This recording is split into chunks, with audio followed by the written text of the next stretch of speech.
The suitcases were already gone when I walked into our bedroom in Denver, Colorado. Michael's side of the closet was empty, hangers swaying like skeletal fingers in the afternoon light streaming through our bedroom window. I stood there holding my coffee mug, still warm from the pot I'd just brewed, trying to process what I was seeing. "Michael?" I called out, though I already knew he wouldn't answer. I found the note on his nightstand, written on hotel stationery from the Marriott downtown. His handwriting, usually so neat and precise from years of engineering drafts, was rushed and sloppy. "Sarah, I can't do this anymore. I'm leaving with Amanda today. Don't try to find us. I'll contact you through lawyers about the divorce. Take care of Emma." That was it. 18 years of marriage reduced to 4 sentences on hotel letterhead. I sank onto our bed, the same bed where we'd brought Emma home from the hospital 13 years ago, where we'd spent countless Sunday mornings reading the newspaper and planning family vacations. The coffee mug slipped from my numb fingers, sending hot liquid across our hardwood floors. Amanda, his research assistant at the engineering firm. 24 years old with auburn hair and ambitions that apparently included stealing other women's husbands. I'd met her at the company Christmas party last year, watched her laugh too loudly at Michael's jokes and touch his arm just a little too often. I should have known then. All the signs had been there. The late nights at the lab, the secretive phone calls, the way he'd started working out obsessively and buying new clothes. I'd been so focused on my work at Denver General Hospital and Emma's advanced placement classes that I'd missed my own marriage falling apart. The irony wasn't lost on me. I was a cardiac nurse, trained to spot the earliest signs of heart failure, yet I'd missed the death of my own marriage until it flatlined completely. My hands shaking, I ran downstairs to check our bank accounts on the kitchen computer. Emma looked up from her AP biology homework spread across the kitchen table, concern creasing her 13-year-old face. Her textbooks were arranged in perfect order, her notes color-coded and meticulous. She'd inherited my organizational skills and Michael's analytical mind. "Mom, what's wrong? You look terrible." "Nothing, sweetheart. Just checking something." The lie tasted bitter as I logged into our online banking. The page loaded and my world collapsed. Our joint checking account, $347.89. Our savings account, Emma's college fund, the one we'd been building since she was born. All of it. Gone. Not just his half, not just our shared money, but Emma's entire future. 15 years of sacrificing vacations, driving old cars, eating dinner at home instead of restaurants, all to build that $127,000 college fund for our brilliant daughter who dreamed of studying astrophysics at MIT. No. I clicked refresh frantically, as if the numbers might change, as if this was all some terrible mistake. My nursing training kicked in. Check, double check, triple check critical readings. But the numbers remained stubbornly the same. Emma appeared beside me, her textbook forgotten. "Mom, you're scaring me. What happened?" I clicked through the transaction history with mounting horror. Yesterday, while I was pulling a double shift at Denver General Hospital, Michael had systematically emptied every account we shared. The transfers were timed perfectly. He knew my schedule, knew I'd be too busy in surgery to check my phone. Dad took the money, didn't he? Emma's voice was eerily calm. I stared at my daughter. "How did you?" He's been acting weird for months, always on his phone, hiding his computer screen when I walked into the room. Emma sat down beside me, her expression far too mature for her age. And yesterday, when I got home from school, I saw him loading boxes into his car. He said they were old files for storage, but I recognized Mom's jewelry box in one of them. Before I could respond, the front door opened. For a moment, hope flared in my chest. Maybe he'd come back. Maybe this was all some horrible misunderstanding. But it wasn't Michael. It was Emma's best friend Chloe, stopping by to work on their science project about renewable energy systems. "Hi, Mrs. Patterson," Chloe said cheerfully, then paused when she saw our faces. "Is everything okay?" "Everything's fine," I managed, forcing a smile that felt like breaking glass. "Emma, why don't you and Chloe work upstairs today?" Emma studied my face for a long moment, those intelligent brown eyes seeming to see straight through my facade. Then she nodded. "Come on, Chloe, let's go to my room." After they disappeared upstairs, I called the bank, praying this was some kind of error. The customer service representative, a patient woman named Janet, confirmed what I already knew but couldn't accept. Michael had full access to all accounts. The transfers were legitimate. Every penny of our life savings was gone. "I'm sorry, Mrs. Patterson," Janet said gently. "Is there anything else I can help you with today?" I hung up and sat in the sudden silence of my kitchen. The refrigerator hummed. The clock ticked. Outside, someone was mowing their lawn, the sound of normal life continuing while mine fell apart. I could hear Emma and Chloe upstairs, their voices muffled but animated as they discussed their project. How could I tell my daughter that her father had stolen her future? An hour later, Chloe left for dinner with her family. Emma appeared in the kitchen, moving with the careful precision I'd noticed more often lately. She'd always been a thoughtful child, but lately there was something different about her, a heightened awareness, like she was constantly analyzing and calculating. "Mom, we need to talk." I looked at my daughter, really looked at her. She was still small for 13, with dark hair pulled back in a ponytail and intelligent brown eyes behind wire-rimmed glasses. She looked like a typical middle schooler, but something in her expression reminded me of myself during my medical residency. Focused, analytical, unshakable. "Sweetheart, I know this is scary, but..." "Mom, don't worry about the college fund," Emma interrupted, her voice carrying a strange confidence. "I already handled it." The words were so unexpected that I almost laughed. "Handled it?" "Emma, honey, there's nothing to handle. Your father took everything." But something in her tone made me pause. There was no childish bravado, no empty comfort, just quiet certainty, like she was stating a simple fact about the weather or the time of day. "What do you mean, you handled it?" Emma walked to the kitchen window, looking out at our backyard, where Michael had taught her to ride a bike 6 years ago. The swing set he'd built for her 8th birthday still stood there, weathered but sturdy. Now it seemed like a monument to a family that no longer existed. "Dad made a mistake," she said simply. "He thought he was smart, but he forgot that I'm good with computers. Really good." The first week without Michael was a blur of lawyers, phone calls, and sleepless nights. I'd taken time off from the hospital, using vacation days I'd been saving for our planned family trip to Europe this summer. Now that trip seemed like a fantasy from another lifetime. I found myself moving through our house like a ghost, seeing remnants of our former life everywhere. Michael's coffee mug still sat in the sink. His favorite chair in the living room bore the permanent indentation of his body. The family photos on the mantel seemed to mock me with their frozen happiness. Emma maintained her routine with eerie precision. Every morning at 7, she'd appear downstairs in her school uniform, backpack organized, lunch packed. She'd kiss my cheek and say, "Have a good day, Mom," as if our entire world hadn't just imploded. "Are you okay, sweetheart?" I asked her one morning, catching her hand gently as she headed for the school bus. She looked at me with those serious brown eyes. "I'm fine, Mom. Are you?"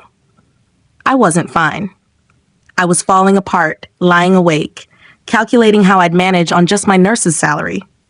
Denver General paid well, but not well enough to cover our mortgage, utilities, car payments, and everything else Michael's income had helped support. How would I pay for Emma's college education? The girl was brilliant. Straight A's in advanced classes, science fair winner 3 years running, already talking to high school counselors about college prep courses. "Just worried about you," I said. "Don't be." She squeezed my hand. "Everything's gonna work out." That evening, I called my sister Lisa for support. She lived in Portland with her husband and 2 kids, and had always been my voice of reason during difficult times. "Sarah, I'm so sorry," Lisa said after I'd filled her in on everything. "I never liked Michael, but I never thought he'd do something like this." As we talked, I could hear Emma upstairs in her room, the sound of rapid typing drifting down through the ceiling. It had become a constant soundtrack to our new life, the persistent clicking of keys that seemed to go on for hours every night. "How's Emma handling everything?" Lisa asked. "Better than I am," I admitted. "Sometimes I wonder if she's processing this at all. She hasn't cried once, hasn't asked when Daddy's coming home. It's like she's operating on pure logic while I'm drowning in emotions." "Some kids are just resilient. Remember when Mom and Dad divorced? You cried for weeks, but I got angry and started that petition to change my last name." The typing upstairs intensified, becoming more focused and purposeful. "What's that sound?" Lisa asked. "Emma's on her computer. Probably homework." But even as I said it, something felt off. The rhythm was too consistent, too professional for typical homework. It sounded like someone conducting serious business. After I hung up with Lisa, I made Emma's favorite dinner, spaghetti with meat sauce and garlic bread, the same meal I'd made for her first day of kindergarten when she'd been nervous about starting school. I knocked on her door around 6:30. "Come in," she called. I pushed the door open with my hip, carrying her dinner tray. Emma was sitting at her desk, her laptop screen angled away from me. She minimized several windows quickly when I entered, but not before I caught a glimpse of what looked like financial documents and multiple browser tabs. "Brought you some food, honey." "Thanks, Mom." She took the tray without making eye contact. "You can just set it on my dresser." As I placed the tray down, I glanced at her desk. School notebooks, her planner, her latest library book about quantum physics. Everything looked normal, but there was something deliberate about the arrangement, like she'd positioned everything for my visit. "What were you working on?" I asked casually. "Science fair project. Mrs. Rodriguez wants us to start planning early this year. I'm thinking about doing something with digital security and data protection." I should have been proud that she was staying focused on school despite everything. But something nagged at me. Emma had never shown particular interest in computer science before. Her passion had always been astrophysics and theoretical mathematics. "Need any help? I'm good. Thanks for dinner." I was dismissed, politely but firmly. I kissed the top of her head and left, but the uneasy feeling lingered. Over the next few days, the pattern continued. Emma maintained perfect composure while I spiraled through grief, anger, and panic. I'd catch myself staring at our wedding photos, wondering how I'd missed the signs of Michael's betrayal.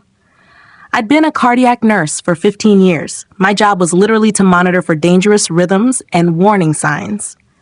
How had I failed so completely in my own life? The typing continued every night, sometimes until nearly midnight. When I'd check on Emma before going to bed, I'd find her door closed and the lights still on. If I knocked, she'd always have a ready explanation: homework, research, chatting with friends about school projects. Friday evening, I was putting away Emma's clean laundry when I saw it, a printout on her desk, partially hidden under her math textbook. I shouldn't have looked, but something about the official formatting caught my eye. It was an email exchange between Michael and Amanda, dated from 3 weeks ago. My hands shook as I read Amanda's words discussing timing the transfers and making sure Sarah doesn't suspect anything until it's too late. They were planning our financial destruction in writing, discussing how to maximize the amount they could take before disappearing.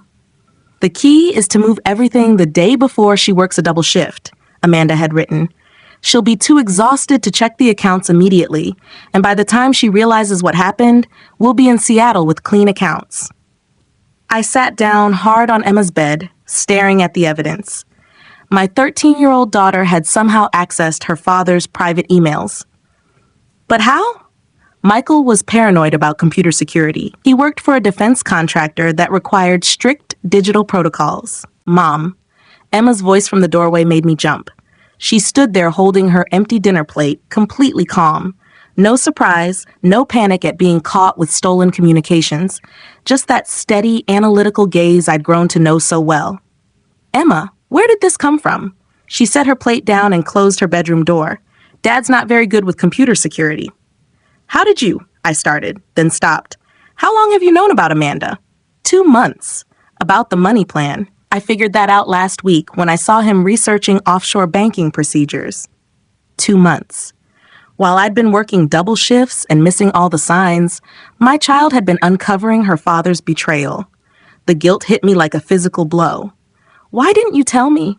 Emma sat beside me on the bed. "I wanted to be sure, and I wanted to figure out what to do about it." "Honey, this isn't your responsibility.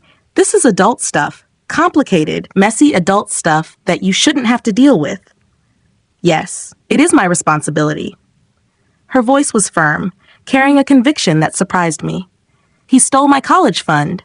He lied to both of us. Someone had to do something, and you were too trusting to see what was happening." The truth of her words stung. I had been too trusting, too focused on my work, too willing to believe Michael's explanations for his changing behavior. I looked around her room with new eyes. Her organized desk, her perfect routine, her unnatural calm. Everything seemed different now, like I was seeing a carefully constructed facade for the first time. What else do you know? Emma got up and pulled a thick folder from under her mattress. She handed it to me without hesitation. The folder was filled with printed emails, bank records I didn't recognize, screenshots of text conversations, and detailed handwritten notes in Emma's neat script. The documentation was incredibly thorough, more organized than most legal briefs I'd seen. Emma, what is all this? Dad thought he was being sneaky, but he's terrible with technology.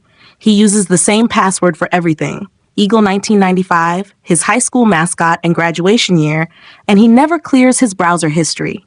I flipped through page after page of documentation.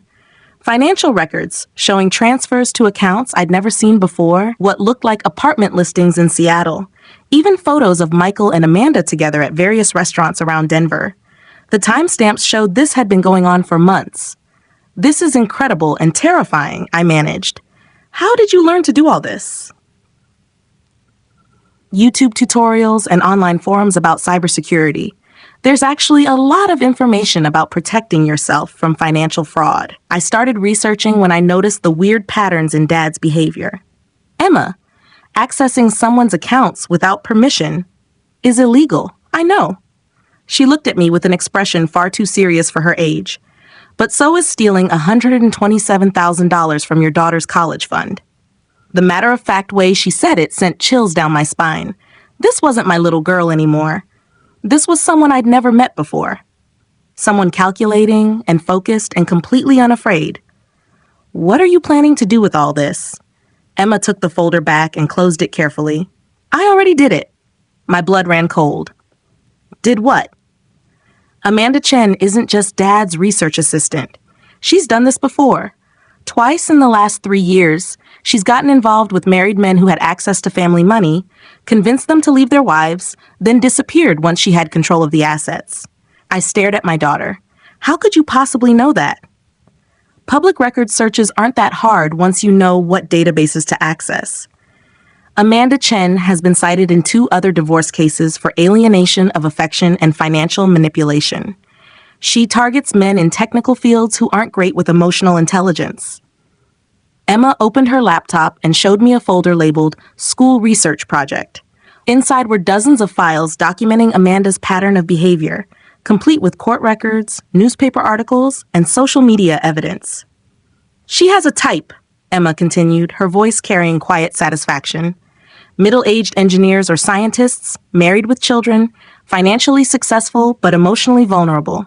She works as a temp or contractor to get close to them, then slowly manipulates them into believing their wives don't understand them. Emma, what have you done? I reported both of them to the IRS for tax evasion. Dad's been hiding income in offshore accounts that Amanda set up, and they haven't been reporting the interest. I also contacted the SEC about potential securities fraud. Amanda's been using insider information from Dad's defense contracts to make stock trades. My mouth fell open. The IRS? The SEC? Anonymous tips through their online fraud reporting systems. But I provided enough documentation that they'll audit both of them within weeks. I also sent copies of everything to Dad's security clearance office. They take financial irregularities very seriously. But what about our money? That's where it gets interesting. Emma's voice carried the same tone she used when explaining a complex physics problem. When the IRS audits Dad, they'll discover that most of our money is sitting in an account that Amanda controls. Since she's not legally entitled to any of it, and since Dad committed fraud by hiding marital assets during divorce proceedings, we'll get it all back, plus penalties and interest. The sophistication of her plan stunned me. How could you possibly know all this would work? I spent weeks researching similar cases. There's a lot of precedent for asset recovery in situations like this. The key is providing enough evidence to trigger multiple investigations simultaneously. Once one agency starts looking, they share information with others.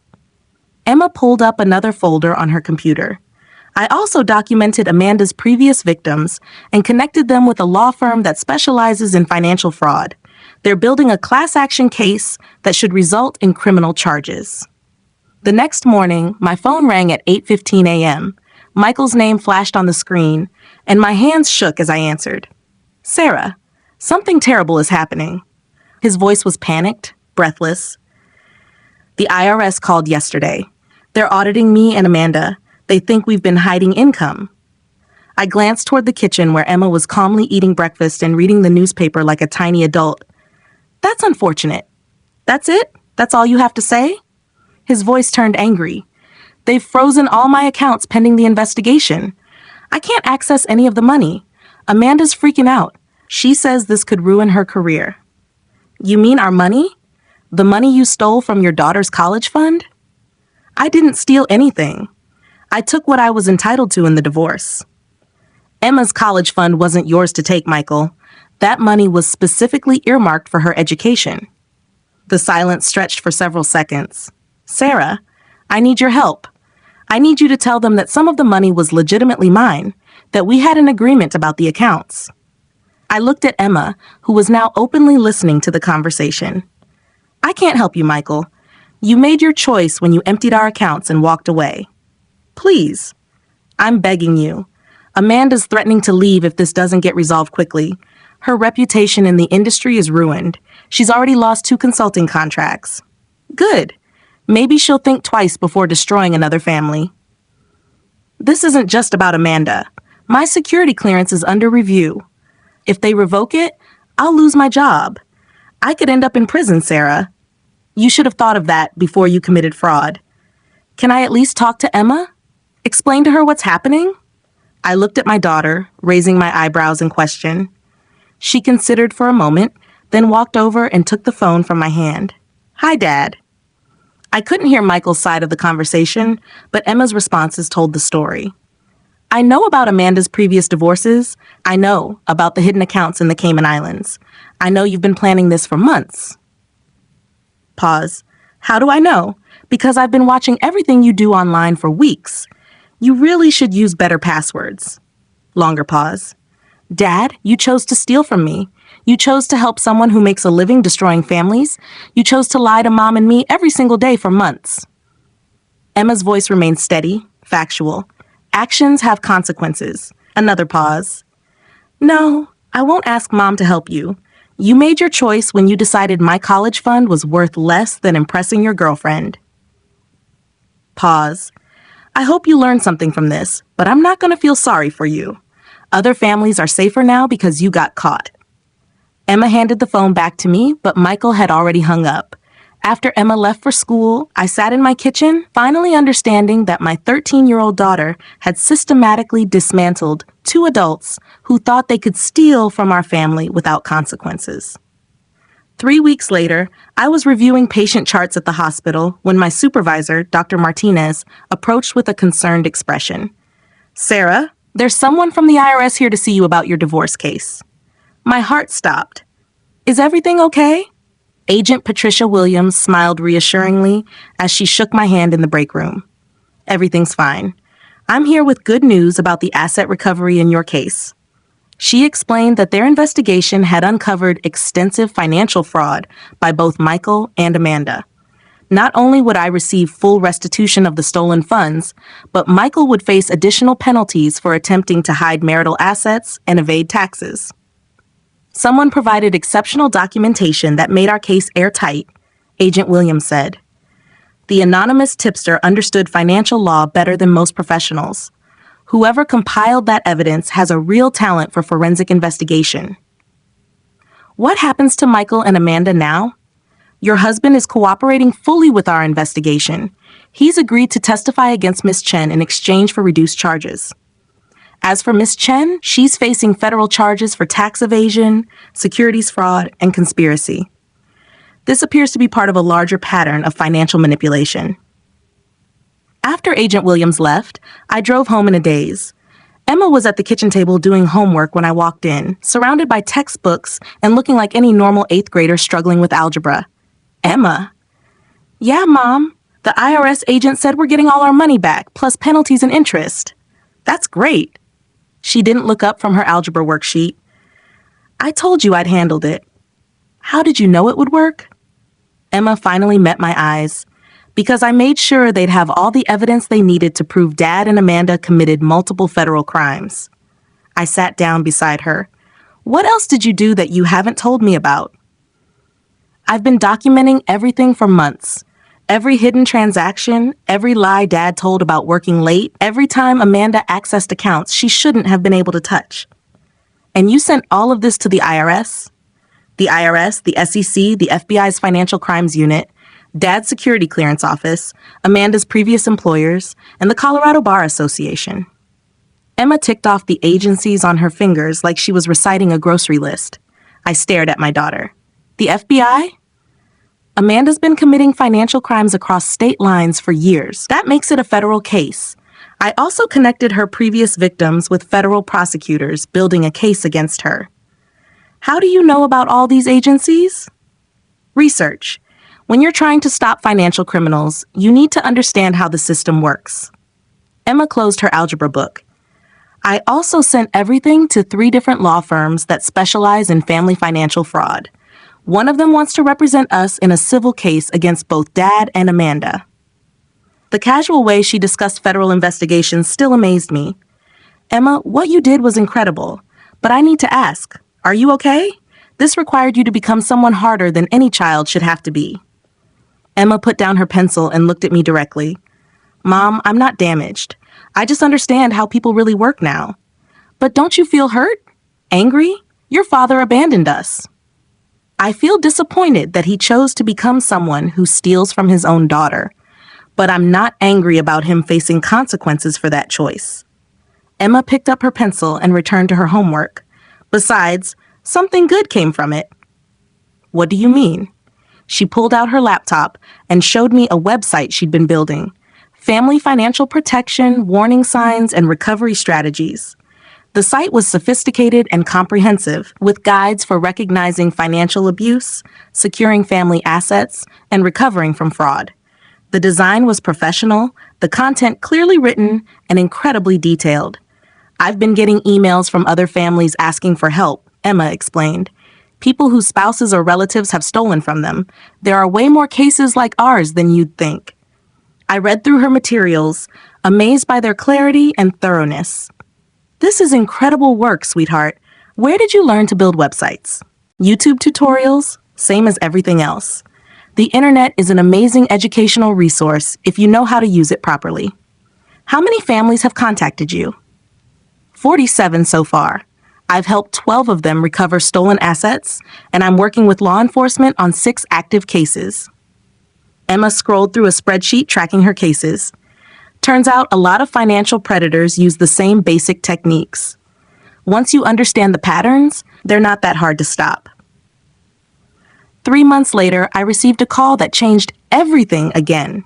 It was from Detective James Morrison with the Denver Police Department's Financial Crimes Unit. Mrs. Patterson, I wanted to thank you personally for the evidence you provided in the Amanda Chen case.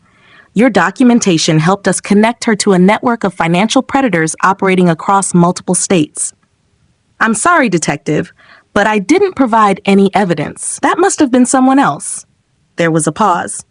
The tips came from your IP address, ma'am. Whoever sent them has remarkable investigative skills. After I hung up, I found Emma in her room working on her laptop as usual. Emma, Detective Morrison called. He says the evidence against Amanda came from our computer. Emma saved her work and closed the laptop. Amanda Chen is part of a larger criminal network. They target families like ours systematically. I thought law enforcement should know about the connections I found. What kind of connections? There are at least 15 other women using similar methods to manipulate men into financial fraud. They share information, techniques, even lists of potential targets. Amanda was just one node in a much larger operation. I sat down on her bed, feeling overwhelmed. How did you discover all this? Digital forensics. Once I had access to Amanda's accounts, I could trace her communications and financial connections. She was sloppy about operational security. Emma, you're talking about activities that could be considered hacking. I'm talking about protecting families from predators who destroy lives for profit. Her voice carried a steel I'd never heard before. These people hurt children, Mom. They steal kids' college funds, drain retirement accounts, destroy families. Someone has to stop them. 6 months later, Emma's website had helped dozens of families recover stolen assets and protect themselves from financial predators. She developed screening tools, early warning systems, and step-by-step recovery guides that were being used by legal aid organizations across the country. I want to study cybersecurity in college, she told me one evening as we shared dinner at our kitchen table. I want to specialize in protecting families from financial crimes. That's a beautiful goal, Emma. MIT has an excellent cybersecurity program. I know. I've been corresponding with Professor Chen in their financial forensics lab. She wants me to attend a summer program for high school students next year. You're still in 8th grade, Emma smiled. She thinks I'm ready for advanced coursework. Apparently, my work on family financial protection has impressed some people in the field. A year later, I received a letter from the National Association of Fraud Investigators, thanking Emma for her work in developing protocols that had helped recover over $1.8 million in stolen assets from families across the country. The letter explained that her methodologies were being adopted by law enforcement agencies in 12 states, and that her anonymous tips had led to the arrest of dozens of financial predators. When I showed Emma the letter, she read it quietly and set it aside. "Are you proud of what you've accomplished?" I asked. "I'm proud that other families won't have to go through what we did. That's what matters." "But don't you want recognition for your work?" Emma shook her head. "Recognition would just paint a target on our backs. There are dangerous people who make money off family financial fraud. It's safer if they don't know who's stopping them." 2 years after Michael left, we learned that he and Amanda had been arrested for tax evasion and fraud in 3 states. Their scheme had finally collapsed under the weight of their own greed, aided by the mountain of evidence Emma had provided to law enforcement. "Do you want to know what happened to Dad?" I asked Emma when the news broke. She considered the question thoughtfully. "I hope he learns from this. I hope he figures out why what he did was wrong. But whether he does or not, other families are safer because he got caught. He's facing 5 years in federal prison. Good. Maybe that will give him time to think about the consequences of his choices." Emma was 15 now, already taking college-level courses and fielding offers from universities, impressed by her work in financial security. She'd helped hundreds of families recover from betrayal and fraud, turning her own trauma into protection for others. But the cost of her precocious expertise worried me. She'd missed out on so much of her childhood, forced to become an adult when her father betrayed our family. When other kids her age were worried about homework and crushes, Emma was corresponding with federal agents and developing anti-fraud protocols. "Do you ever regret how your life turned out?" I asked her one evening as she worked on her latest project, a mobile app to help teenagers recognize signs of financial abuse. Emma looked up from her computer, considering the question seriously. "Sometimes I wonder what it would have been like to stay naive about how cruel people can be. But then I think about all the families I've helped, and I know this is where I'm supposed to be." "You shouldn't have had to grow up so fast." "Maybe not. But if Dad hadn't betrayed us, I never would have discovered these skills. I never would have learned how to protect people from financial predators. In a weird way, his betrayal led me to my life's purpose." As I watched her work on her latest project, I realized that Michael's betrayal hadn't destroyed our family. It had revealed who we really were underneath the comfortable illusions of suburban security. Emma had taken the worst thing that ever happened to us and transformed it into something that protected countless other families. She'd turned her pain into purpose, her trauma into triumph. 3 years later, as Emma prepared for early admission to MIT on a full scholarship, I found myself reflecting on how much our lives had changed. We'd moved to a smaller house in a more modest neighborhood, but we were happier than we'd ever been. Emma had not only recovered from her father's betrayal, she'd transformed it into a mission that protected thousands of other families. "Mom, Emma said one evening as we shared dinner at our small kitchen table. Do you ever wonder if Dad realizes what he lost when he chose Amanda over us? I considered her question carefully. I think he probably does now, but I'm not sure he understands the difference between losing something and throwing it away. Emma nodded thoughtfully. I hope he figures it out someday. Not for us, but for him. It must be hard to live knowing you destroyed your own family for someone who was just using you. Her compassion, even for the man who had betrayed us so completely, reminded me that despite everything she'd been through, Emma's fundamental goodness remained intact. Have you heard from him recently? He writes sometimes. Letters from prison, asking for forgiveness, telling me about the therapy he's doing, the things he's learned about himself. Emma shrugged. I read them, but I don't respond. Maybe someday I will, but not yet. 4 years later, Emma was featured on the cover of Financial Security Today magazine as the teen who's revolutionizing family financial protection. The article detailed her work without revealing her identity, referring to her only as EP, a college student from Colorado. The publicity brought even more families seeking her help. Her nonprofit foundation was processing over 200 cases per month, with partnerships with legal aid societies in 20 states and coordination with federal law enforcement agencies. Sometimes I think about what would have happened if Dad had never left, Emma told me one evening as we worked together on her latest project, a comprehensive guide for families going through financially abusive divorces. What do you think would have happened? I probably would have gone to MIT, studied astrophysics like I always planned, and never known I had these other skills. I might have helped a few people over my lifetime instead of thousands.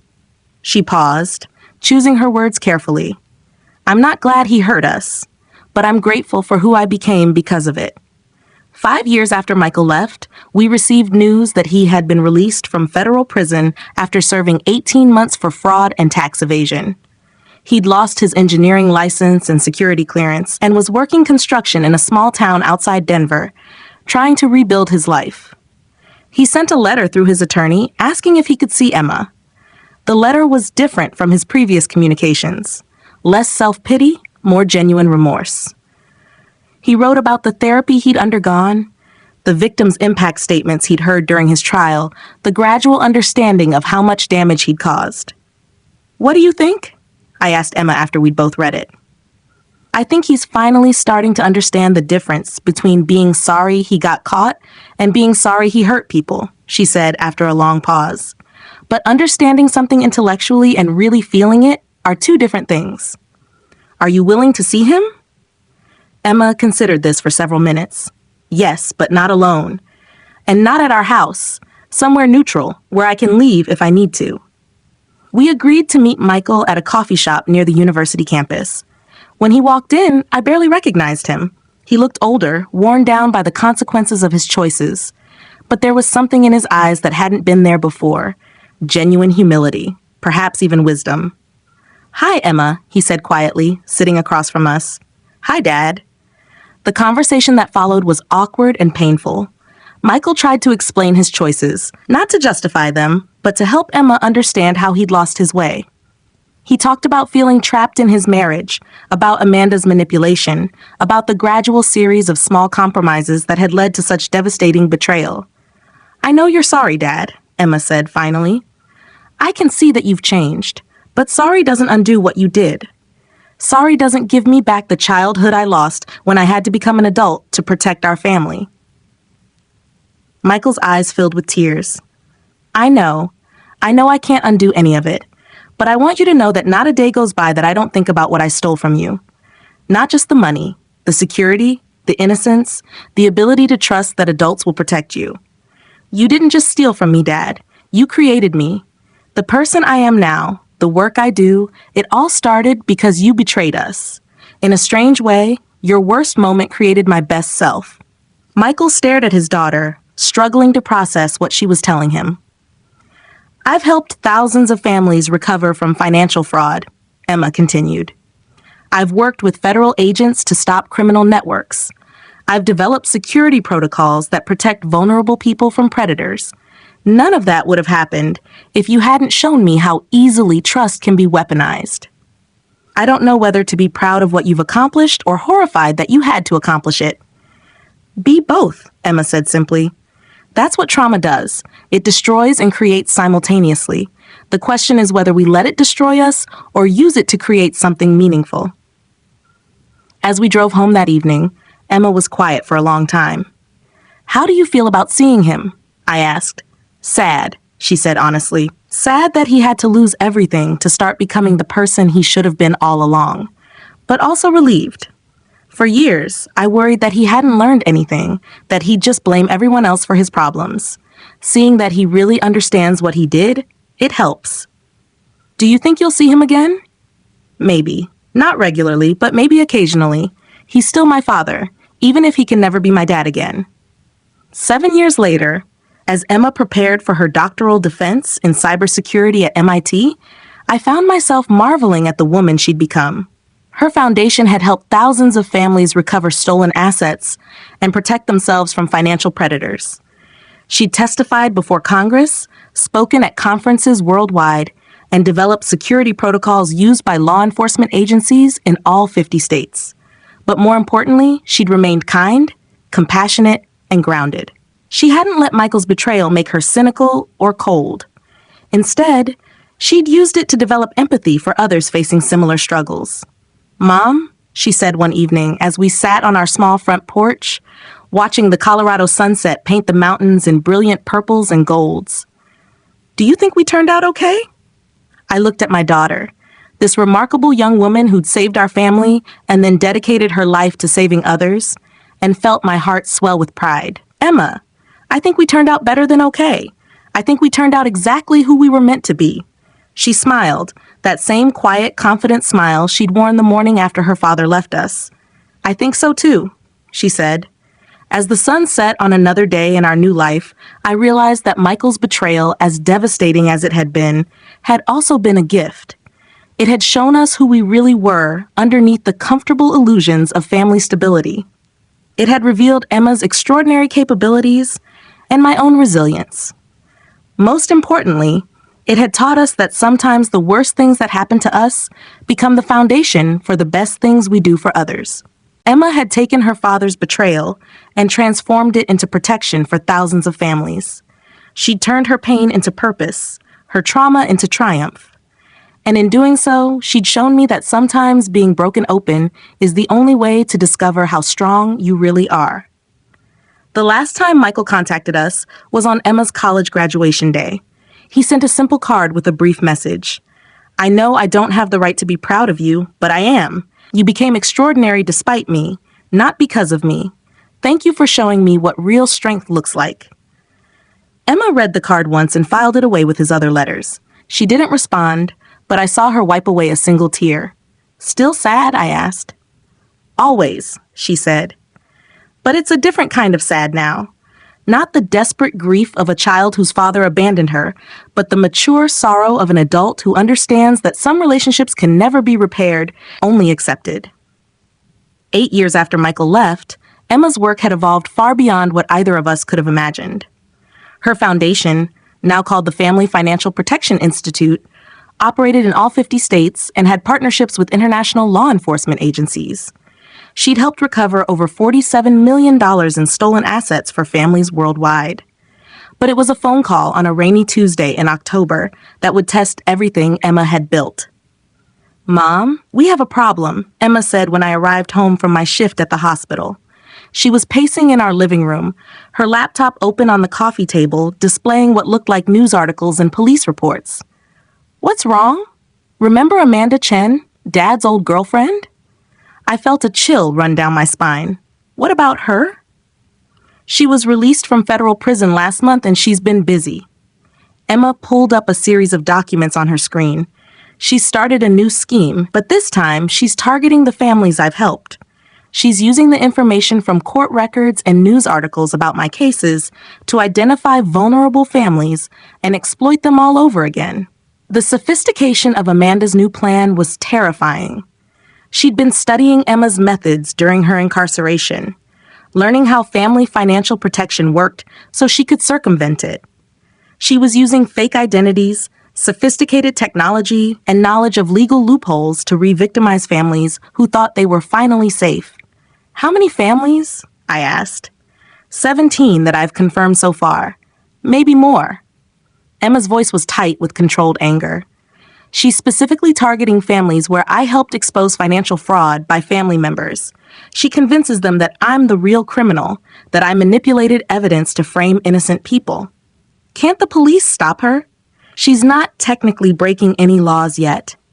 She's being very careful to stay within legal boundaries while she builds trust with her targets. By the time she actually steals from them, she'll have covered her tracks too well to prosecute. Emma turned her laptop toward me, showing me a fake website that looked remarkably similar to her legitimate foundation site. She's created an entire false organization called the Family Protection Truth Initiative. She claims to be exposing fraudulent family security consultants and offers to help families who've been victimized by people like me. The psychological manipulation was brilliant and evil. Amanda was using families' trauma and trust issues against them, convincing them that the person who'd helped them was actually their enemy. What are you going to do? Emma was quiet for a long moment, staring at the screen. I'm going to stop her. But not the way I stopped Dad. This requires something different. What do you mean? When I exposed Dad and Amanda the first time, I was working alone, in secret, using methods that weren't entirely legal. But I'm not 13 anymore. I have resources now, connections, credibility. Emma opened another folder on her computer, revealing a complex organizational chart. I've been building a network of people for years without really realizing it. FBI agents, prosecutors, victim advocates, cybersecurity experts, journalists, people who trust my work and want to help families stay safe. You're going to go public? I'm going to coordinate the first multi-agency, multi-jurisdictional takedown of a financial predator network, but this time, everything will be completely legal and transparent. Over the next 3 months, I watched Emma orchestrate something that resembled a military operation more than typical law enforcement work. She coordinated with the FBI's Cybercrime Division, the Treasury Department's Financial Crimes Enforcement Network, the Federal Trade Commission, and state attorney generals in 12 states.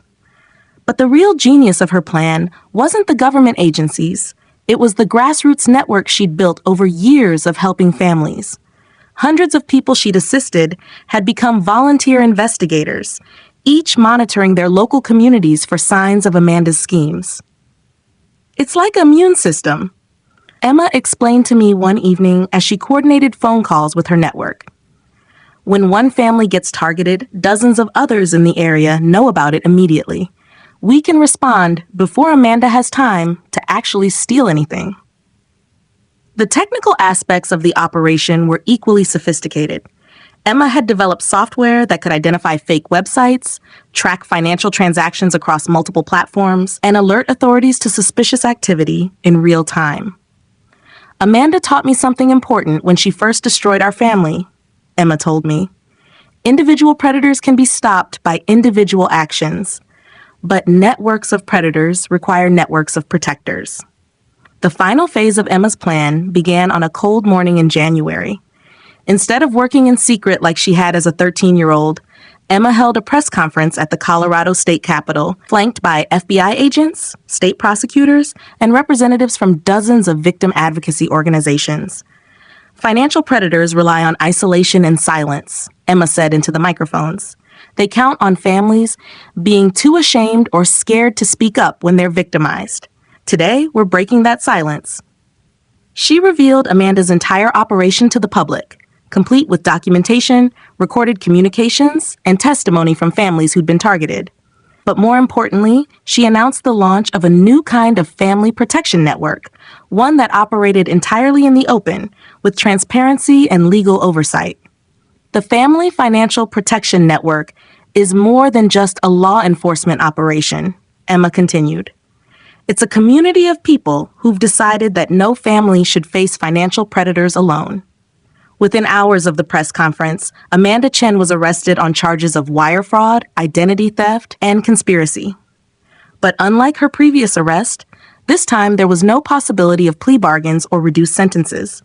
Emma's network had documented every aspect of Amanda's new scheme, creating an airtight case that would put her away for decades. More importantly, the 17 families Amanda had been targeting were immediately connected with legitimate support services, legal representation, and the protective network Emma had built. How does it feel to finally get justice? A reporter asked Emma after Amanda's sentencing hearing. This isn't about justice, Emma replied. Justice would be if Amanda had never had the opportunity to hurt people in the first place. This is about prevention.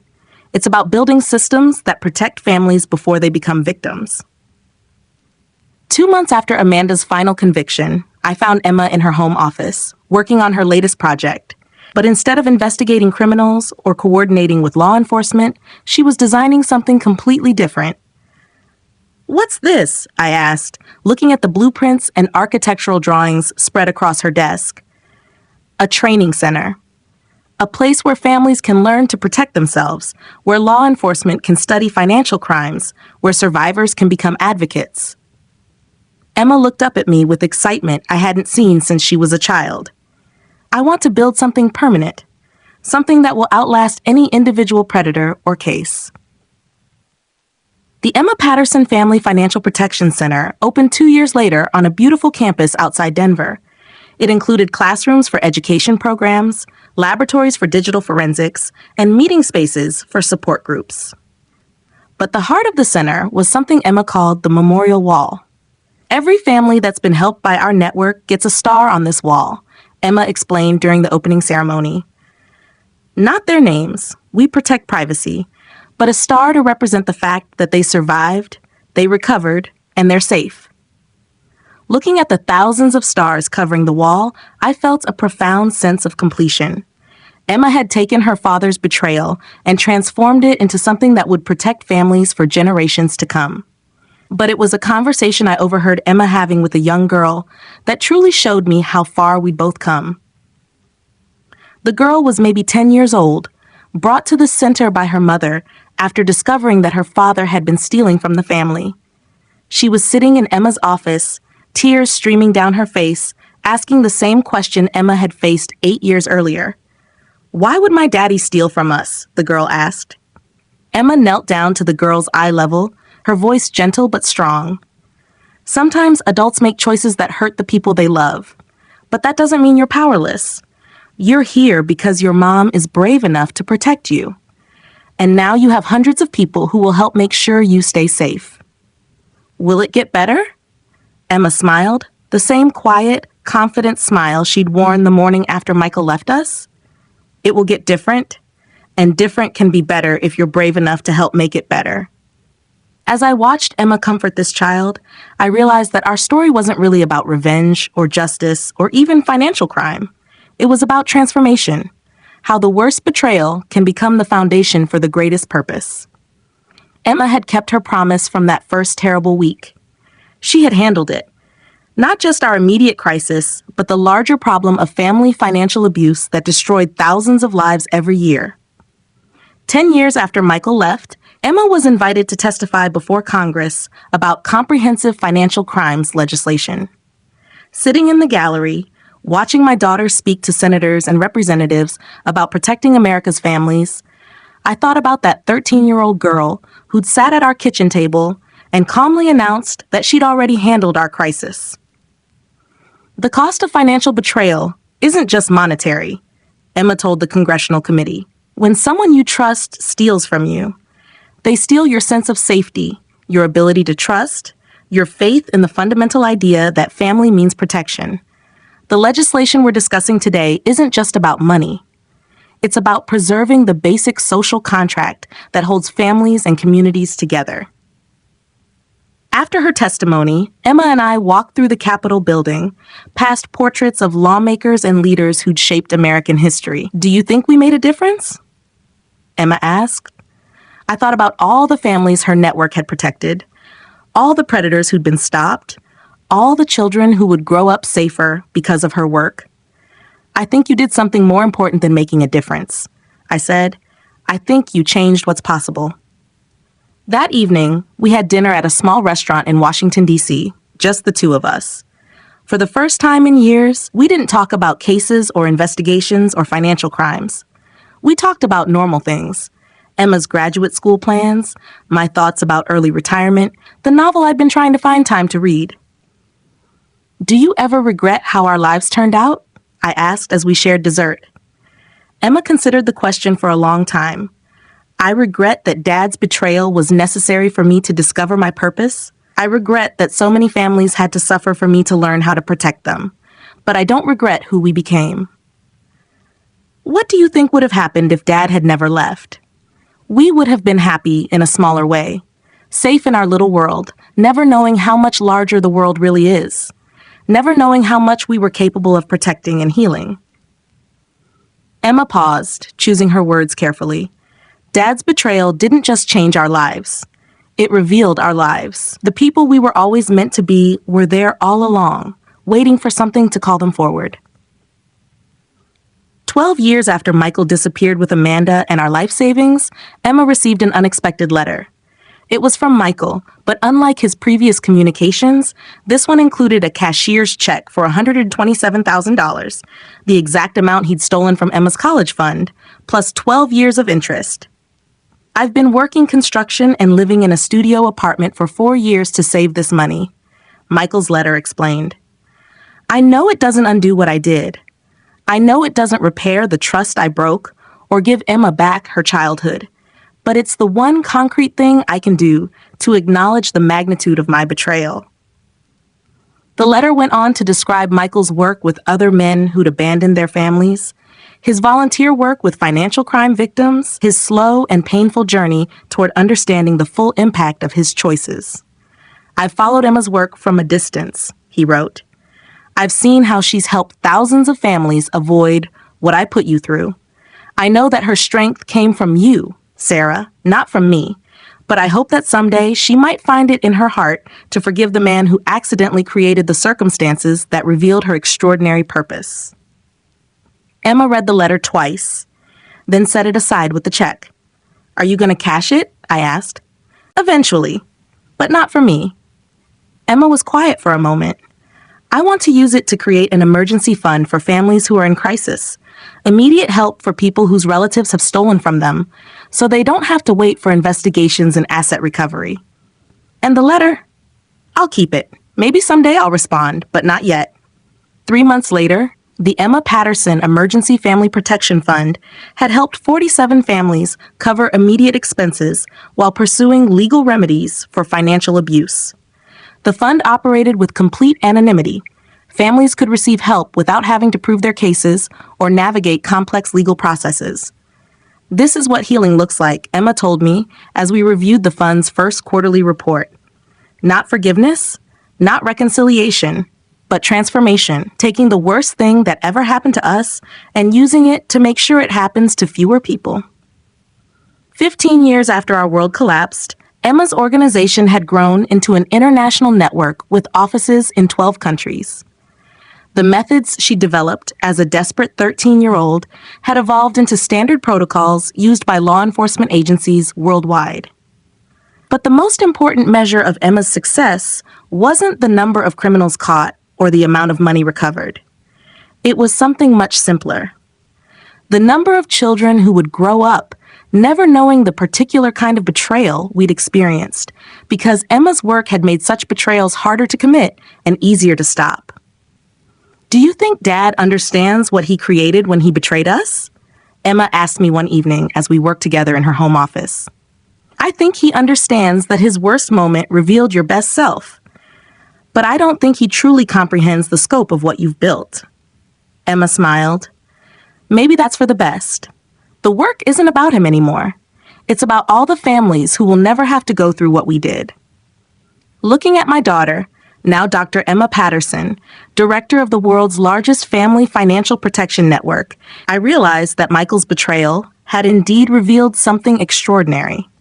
Not just Emma's capabilities, but the fundamental truth that some people are called to transform their pain into protection for others.